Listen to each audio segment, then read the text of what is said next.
Well, hello, and welcome to my May 2026 wrap-up. Seeing as that when I'm filming this, I'm still in the middle of editing April, I don't know when this one will be coming out, but I have been trying to get my butt back into gear. I, took a little, week break from, doing anything, and not just, content, anything, even, chores at home. I was like, I need a week break. And I took that, and it was really nice and really rejuvenating, but it's been impossible for me to get back into the hang of things. But I am slowly getting there. We need to go over everything I watched, read, listened to in the month of May. We are going to start off with podcasts. The first one I have is Heaving Bosoms. This is a romance book podcast. It has two best friends who will read the same book and then they'll recap what happened in it. Sometimes the book needs to be split up into 2 episodes, sometimes it's just 1 episode. I really have only been listening to the older episodes. However, I do believe that in the newer episodes, one of the hosts stays the same. I don't know their names off the top of my head. I am sorry. But one of the hosts has been there since the beginning, I believe. I could be wrong. And then, the co-hosts changed. I really only listen to, the books that I have read, so I haven't gotten any, book recommendations from this podcast, because I only listen to the books I've read, because most of the books that I haven't read that they do, I plan on reading one day, so I don't want to be spoiled. It is very funny.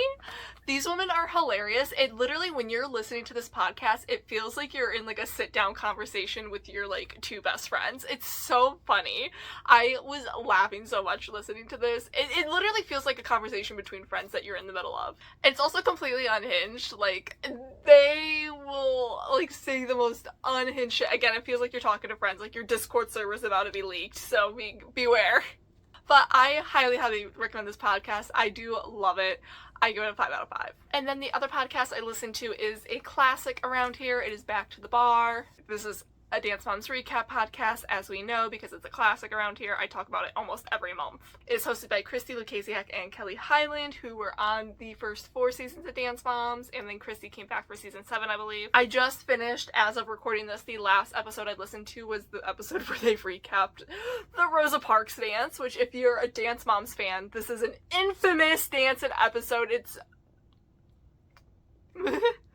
I do also like that they have been trying to bring on more people who were on the show and had stuff to do with the show, so you get multiple perspectives, not just theirs. Also, again, very funny. This one feels less like you're in the middle of a conversation with 2 friends, but more of you're on a fly on the wall of a conversation between 2 friends, but it's still very funny and easy to listen to. And I get lost in these podcast episodes just like I do whenever I'm watching Dance Moms. I need to start rewatching Dance Moms again. I love Dance Moms.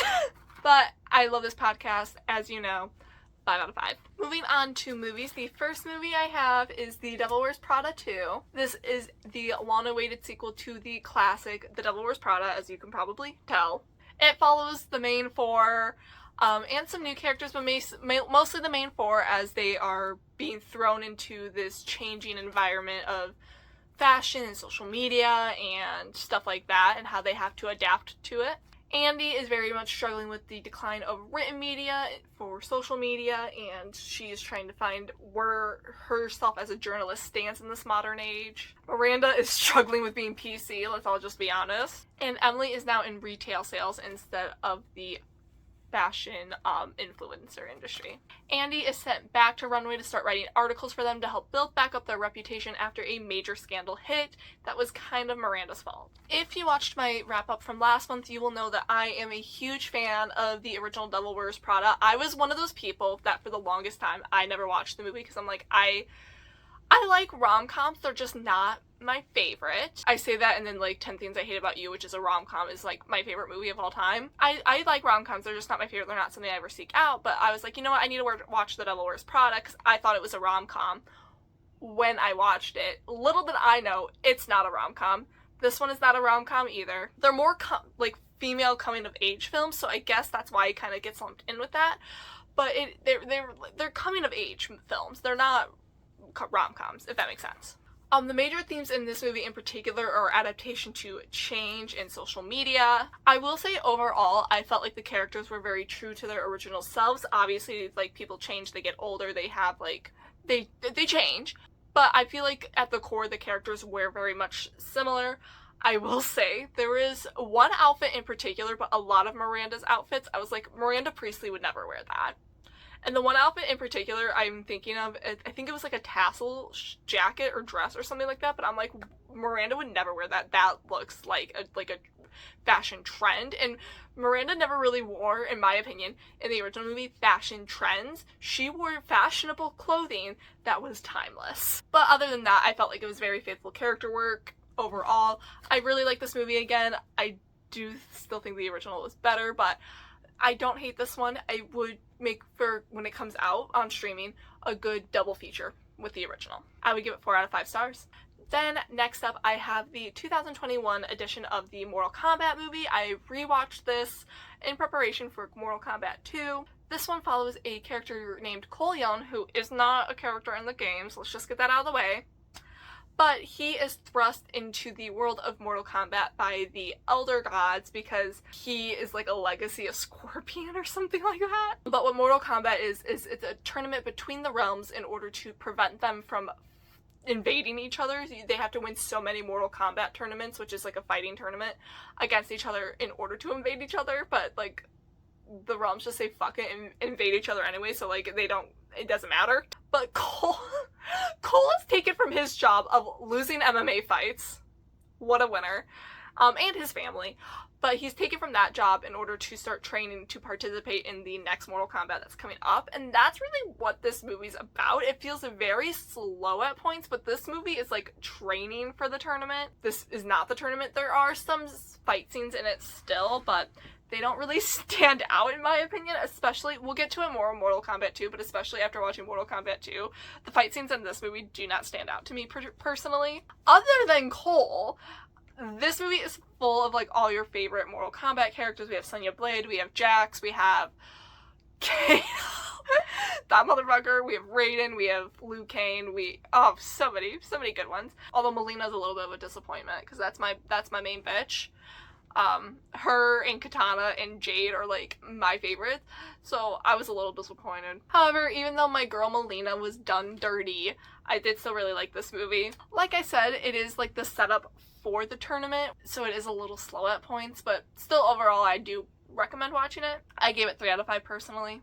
And then the next movie, as you can probably guess, is Mortal Kombat 2 that just came out this year in 2026. This one is the actual tournament. So this one is a lot more fast-paced, moving, a lot more fight scenes. This is the tournament of Mortal Kombat. They fixed all of the problems that people had with the first movie almost right away. Again, the pacing, the characters, they introduced Katana and Johnny, who are famous, fan-loved characters. I really like Katana. I did go see this movie in theaters and I got like the green popcorn bucket, so I was really happy with that. I do find it interesting that in this one they went with washed up Johnny Cage instead of like in his prime arrogant Johnny Cage, but I guess you have Kano for that, so you can't have 2 overly arrogant characters. But Johnny is more of our audience ride-along character, and then our other main character is Katana, who she is more of our lore deep dive into this world character. Once again, this movie has amazing fight choreography in it. The fights in this movie were amazing. They blew the first movie out of the water in my opinion. Specifically the Liu Kang and I can't remember his name right now, but that fight, I loved that fight so much. That was like the best fight in the movie.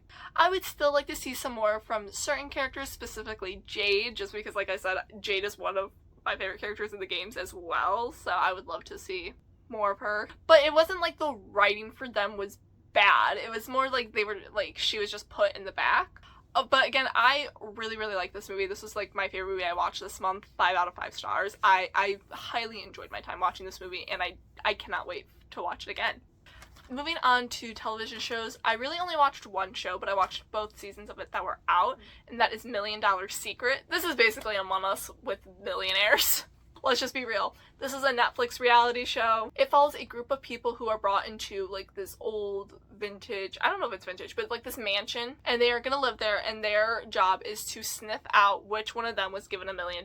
When they come in, one person is given $1 million, and they have to hide the fact that they have the $1 million from everyone. And if they make it, the goal is to get the $1 million and then make it to the very end with the $1 million. If the millionaire gets eliminated, because one of my complaints, I used to watch a reality TV show on Netflix called The Circle, and one of my complaints is that people were always trying to vote out catfish, but there was no benefit to voting out the catfish, so you're like, why? There is actually a benefit to voting out the millionaire. In this show, the millionaire, if they leave, the money gets redistributed, and you have a chance to be the millionaire, which is what you want because you have a higher chance. If you're the millionaire, you have a higher chance of staying the millionaire and earning the $1 million by the end of the show. That, it doesn't necessarily mean you will, it just elevates your chances. The millionaire is given a task for each round, and each round is like a day portion, and then a challenge, and then an elimination portion. So each round the millionaire is given a task to complete, and if they do complete it, they get an advantage to help hide their secret, but if they don't complete it, the secret that is given, because the way it works, it's hard to explain, just trust me, it's good. So the way it works is that there's like a day portion where everyone's talking, they're trying to form alliances to sniff out who the millionaire is, and then there's a challenge, and if your group wins the challenge, you get to go to the secret base, and at the secret base, you get a clue as to who the millionaire is. If you are the millionaire, these clues can be very detrimental. And that's kind of why you want to try to hide stuff about yourself, because the clues will be like, oh, the millionaire used to do blah, blah, blah. So if you're the millionaire, you want to hide stuff about yourself intentionally, kind of for that reason. So if you're the millionaire and you get your challenge and you complete it, you get an advantage, or like, you get an advantage that will help you keep your secret. But if you fail, the contestants who get the secret about who the millionaire is, their secret's going to be a little bit more obvious as to who it is, if that makes sense. There are challenges each day, like I said, to get rewards. The rewards are mostly hints as to who the millionaire is. But I will say, I really, really liked this show. This is the most fun I had with a reality TV show in a long time. That was in a rewatch, I will say. Because I've been rewatching a lot of reality TV shows because I love reality TV. It's one of my favorite things. I've just been having a hard time with it lately, so I've just been rewatching my go-to comfort shows like Dance Mom. But this is the most fun I've had with a new to me reality show in a long time, so I do highly recommend it. I watched like both seasons in 2 days. It was ridiculous. I binged the show. It's so bingeable. The first season I gave 5 out of 5 stars, and then the second season, a lot of the same stuff still applies, but I did personally like the cast of the second season a little bit more, but I'm also wondering if I like the second season a little more because I kind of knew more about what was going on in the second season because I watched the first season. So, but that one was also 5 out of 5. Like I said, I did like it a slightly better though. And the second season finished airing not too long ago, so I don't think a season 3 has been announced yet, but I desperately need it to be announced, so please go watch this show and get me a season 3. So next up we have games. The first game I played this month was Mario Party Jamboree. I had like a little sleepover with my best friend at the beginning of the month, so there's going to be a couple of co-op games on here, but the first game I did play was Mario Party Jamboree. This is Mario Party on the Switch 2. I believe this is the most recent Mario Party that's been out. Not the Switch 2 Enhanced Edition, I will say. I only have the original Switch Edition because I originally bought it when I just had my Switch before I got my Switch 2. I don't know if I'm going to buy the Enhanced Edition. From what I've heard, the Jamboree Enhanced Edition's not really worth it. This is my favorite Mario Party that I've played. I don't have too much experience with Mario Party because I don't do a lot of co-op games or like party games for my gaming systems. If I'm doing party games, I do prefer board games, but this is my favorite out of the Mario Parties. I particularly like the mall level. That one's my favorite. Something I do not like is that in, I think it's just Mario Party Deluxe or something like that, one of the other Mario Party games for the Switch, each character has their own specific dice block, and in this game they don't, and I don't like that. I liked having my own specific dice block. This is, like I said, overall my favorite Mario Party. I like the mini games the best out of this one. 3 out of 5 stars. Then I have Pokemon Omega Ruby for shiny hunting purposes. I am pseudomethading a Bulbasaur at the moment in Omega Ruby, so I'm 277 eggs in.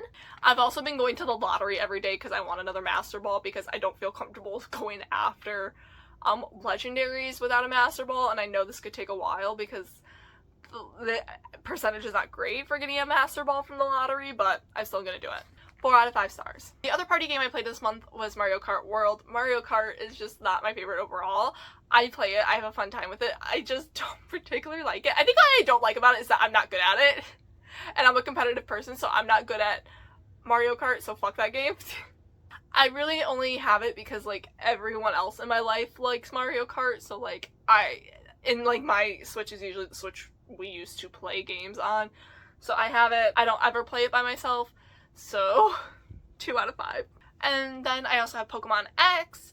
Pokemon X, I did actually finally finish this month. If you guys know, that's been a long journey for me to finish, but I did finally beat it, and I did the Looker missions, so like all the after game stuff is done as well. I've also been shiny hunting on this. I have caught a couple that I'm really happy with.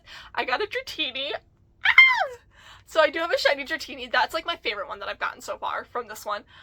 Right now I'm soft resetting 30 in a row to get like fossils, so I have a PC box that I can fill up with fossils, so I have 30 fossils, and I'll check them, and if I don't see one, so I'm soft resetting for them. I think I want to try to get all the fossils, but I don't know if I can do them back to back to back. I've also been working every day at the hotel with Chisme or whatever it's called to get that money. I am like fully at the top tier level now of working there, so like I'm getting the most money. But I also have been going around trying to buy all the clothes.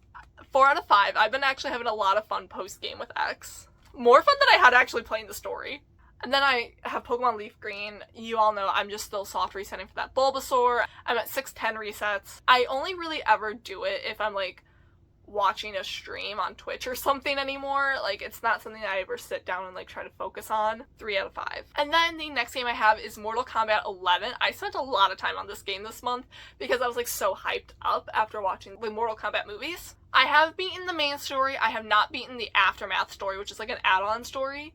I haven't done that yet, but I need to. I'm a little disappointed Melina wasn't in it, but I guess I'll forgive it since Katana was such a badass. But I really liked Jade in this one. Like, oh my god, she stole my heart in this one, because I used to always play as Melina or Katana, and in this one, Jade, I was like, ooh, why is she kind of a bad bitch?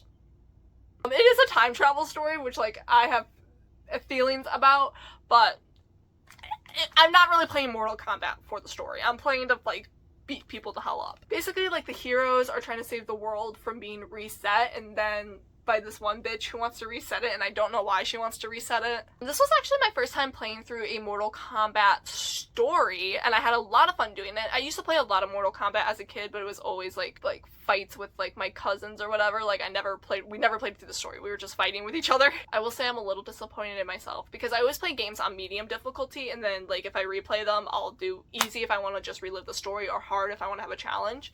But I always play on medium difficulty to start out with, and I am, guys, I'm embarrassed. Can we keep this between us? I had to put the difficulty down to easy. To finish, just for the last fight though, just for the last fight, because like I could not beat that bitch to save my life. I kid you not, I was spent 5 days straight trying to beat her in a fight, and I couldn't do it, so I'm like, we gotta go down. But like I said, I had a lot of fun with this story. I thought it was silly and goofy. 4 out of 5. I do still need to go back and play Aftermath, so I'll let you know how I feel about that one, but I think it was worth it. Mortal Kombat 11, I had a lot of fun. And then the last game I have is the original, not original, but the first Story of Seasons games. This was on 3DS. This is the first game that was published after Harvest Moon became Story of Seasons. It's a farming simulator. I love farming simulators, so I do own every single game now physically that has the Story of Seasons moniker on it, which is like Story of Seasons, Trio of Towns, Friends of Mineral Town, Pioneers of Olive Town, Wonderful Life, and Grand Bazaar, so I do own all 6 of those. I was originally planning on playing them in order and then doing videos on each one of them. I still plan on doing videos on each one of them, but I don't think I can play them in order because I really just want to play Grand Bazaar right now, even though I haven't played it this month. That's what I want to play. That or Wonderful Life, because Wonderful Life has also been calling to me. Just each Story of Seasons game has like such different like dynamics in it that certain ones are calling to me at different times, and this one just was not calling to me this month. I really only got through the tutorial of this particular game, so I don't have much to say about it, but the one thing I will say is that I noticed in character customization there was like 4 skin tones and 2 of them looked the same. But like I said, I do plan on doing reviews for each of the Story of Seasons games, so I will get to be finishing this one out at some point. But overall, from what I played, 3 out of 5 stars. And then lastly, because I always do them last, we have the books that I read this month.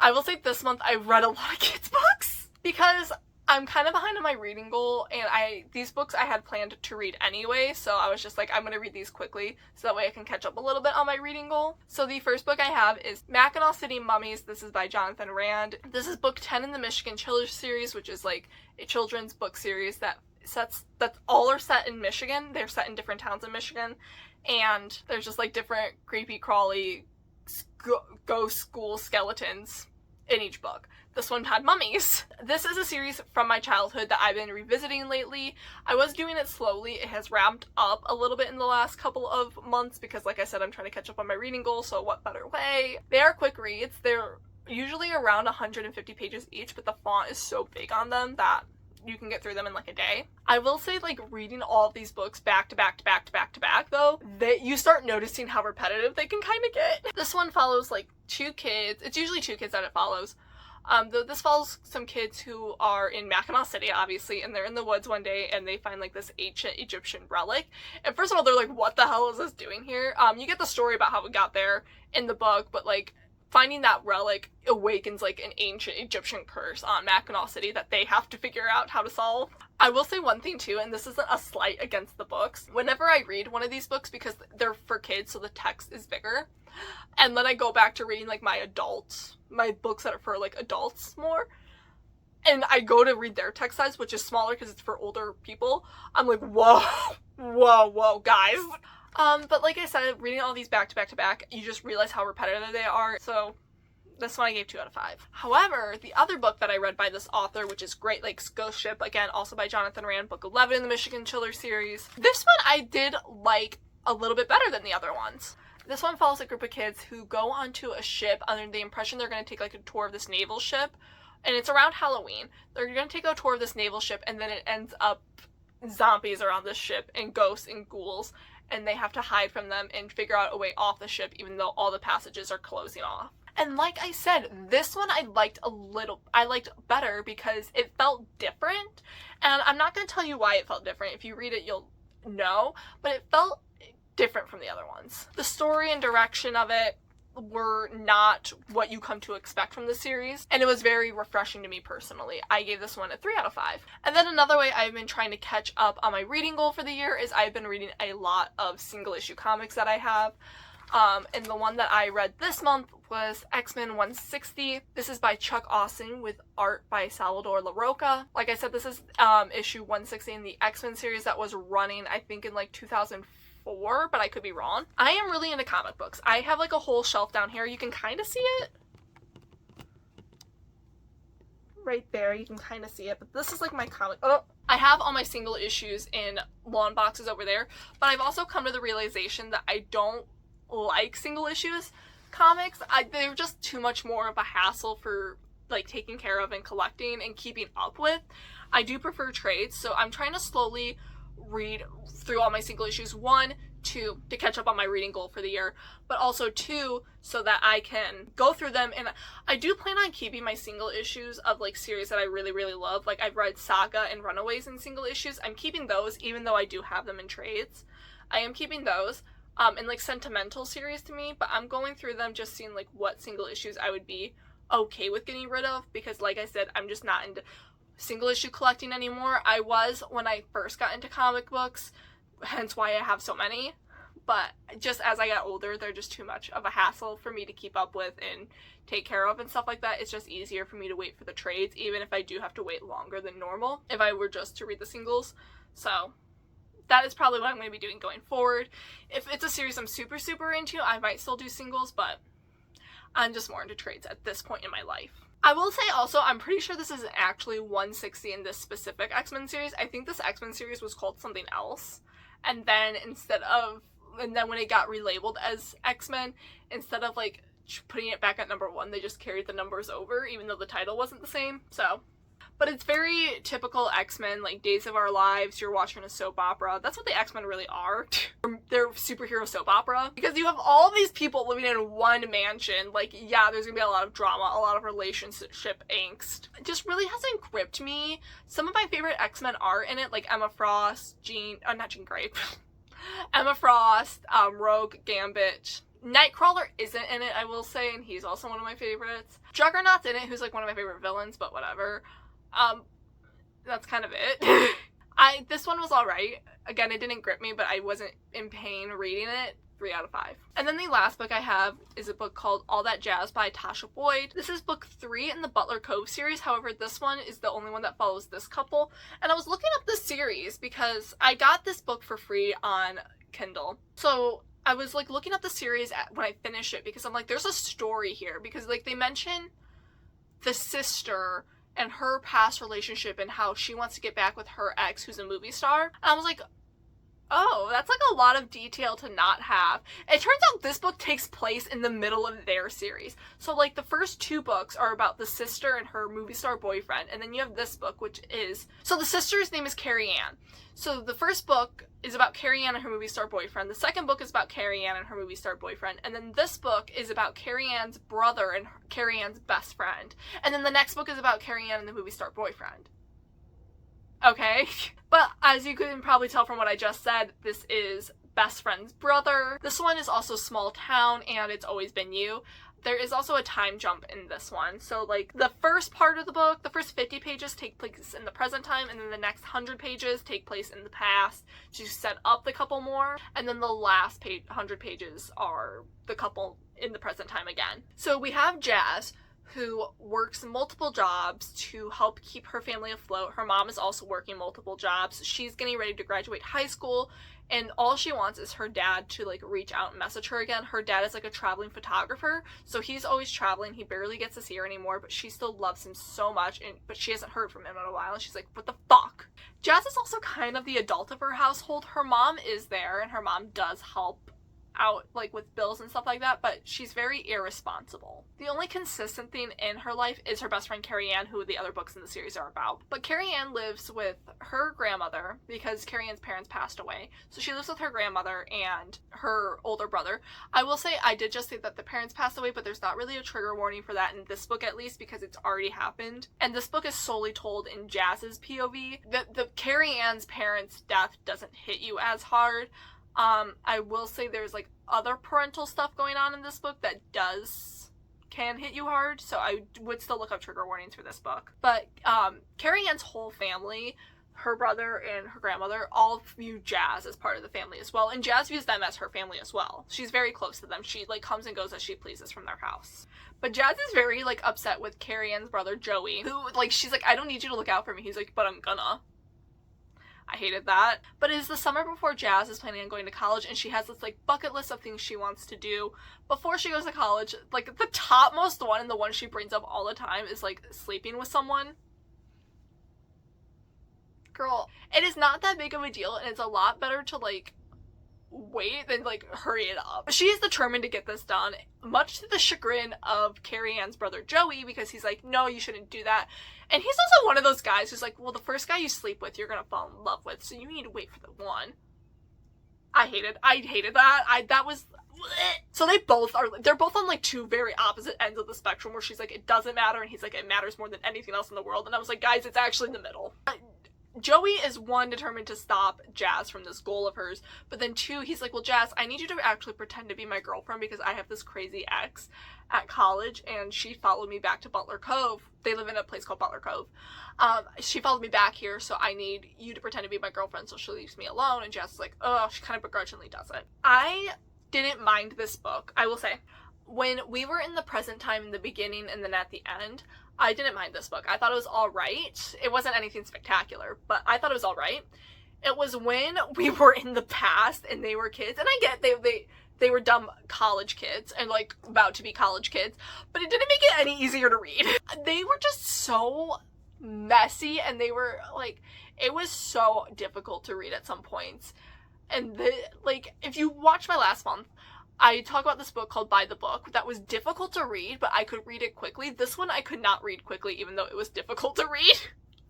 I was having such a hard time with this one. And you spend the majority of the book in the past when it's hard to read. The characters are also like very just unlikable people. They're not like horrible people. Like, I don't think they should be in prison or anything. They're just unlikable, and like if they were real, I would not want to hang out with them. And honestly, I'm gonna say it, I would have been okay if this book ended with the 2 love interests, Jazz and Joey, not ending up together. I would have been okay with it. Because I don't think they should have been together. They like, when you're reading it, you're like, you guys actually aren't compatible. You're only compatible because you think each other is hot. That's like the vibe I got, at least. But it was just difficult to read at some points, and it felt like it dragged on forever. I gave it 2 out of 5 stars.